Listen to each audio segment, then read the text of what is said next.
안전하면서도 나에게 알맞은 시력 교정술을 위해서는 아예 눈에 대해 여러 가지 정밀 검사를 진행하게 되는데요.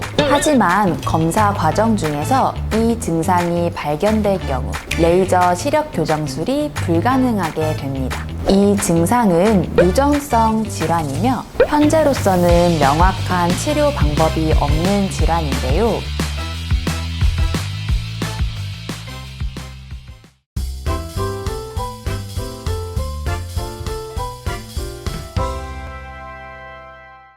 안녕하세요. SMB 안과 배지인입니다. 스마일 라식, 투데이 라섹 등 각막을 깎아 시력을 교정하는 레이저 시력 교정술. 안전하면서도 나에게 알맞은 시력 교정술을 위해서는 아예 눈에 대해 여러 가지 정밀 검사를 진행하게 되는데요. 하지만 검사 과정 중에서 이 증상이 발견될 경우 레이저 시력 교정술이 불가능하게 됩니다. 이 증상은 유전성 질환이며 현재로서는 명확한 치료 방법이 없는 질환인데요. 오늘의 주제는 레이저 시력 교정술을 할 수 없을 뿐만 아니라 명확한 치료 방법도 없는 유전성 질환인 아벨리노 각막 이상증에 대해 알아보도록 하겠습니다.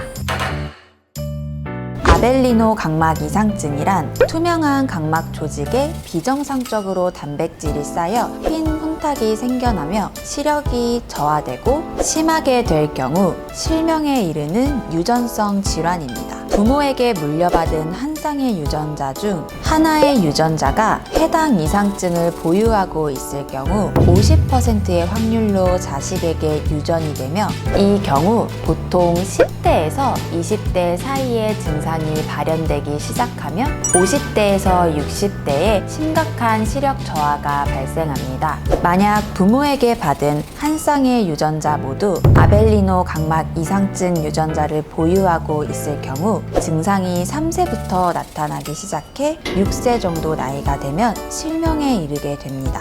하지만 유전자를 보유하고 있다 하더라도 사람마다 증상이 나타나는 시기가 다르며 어떤 경우는 평생 증상이 나타나지 않는 경우도 있습니다. 아벨리노 각막 이상증의 증상인 각막에 쌓이는 흰색 혼탁은 각막에 상처가 생길 경우 각막 회복을 위해 생성하는 단백질 침착이 너무 과도하게 일어나기 때문에 생기는 것입니다.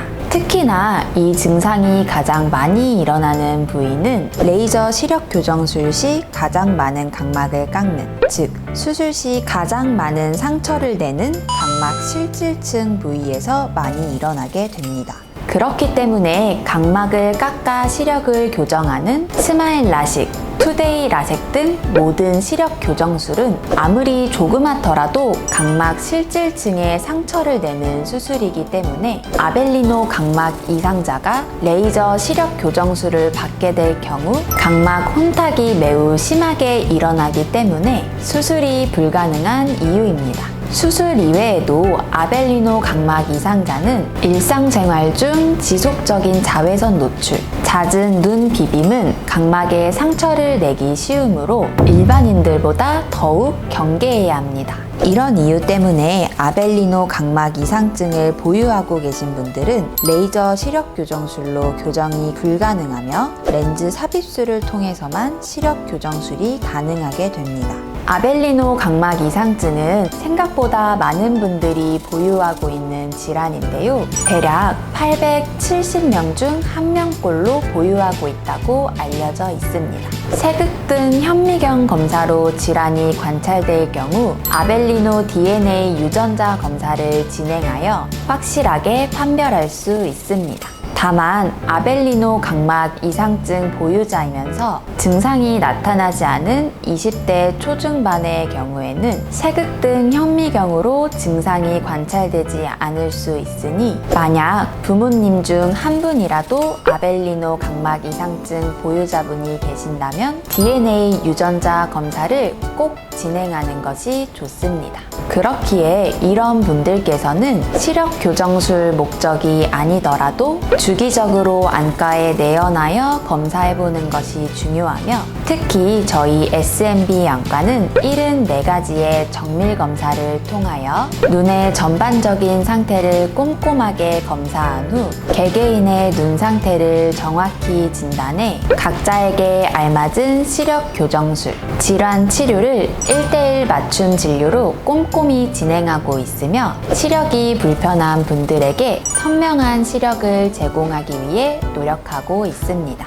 오늘은 생소할 수도 있는 유전성 질환인 아벨리노 각막 이상증에 대해 이야기해 보았는데요. 꽤나 위험한 이 질환. 그렇기에 증상이 없더라도 주기적으로 꼼꼼한 안과 검진이 중요하다는 것을 기억해 주시기 바랍니다. 지금까지 SMB 안과 배지인이었습니다.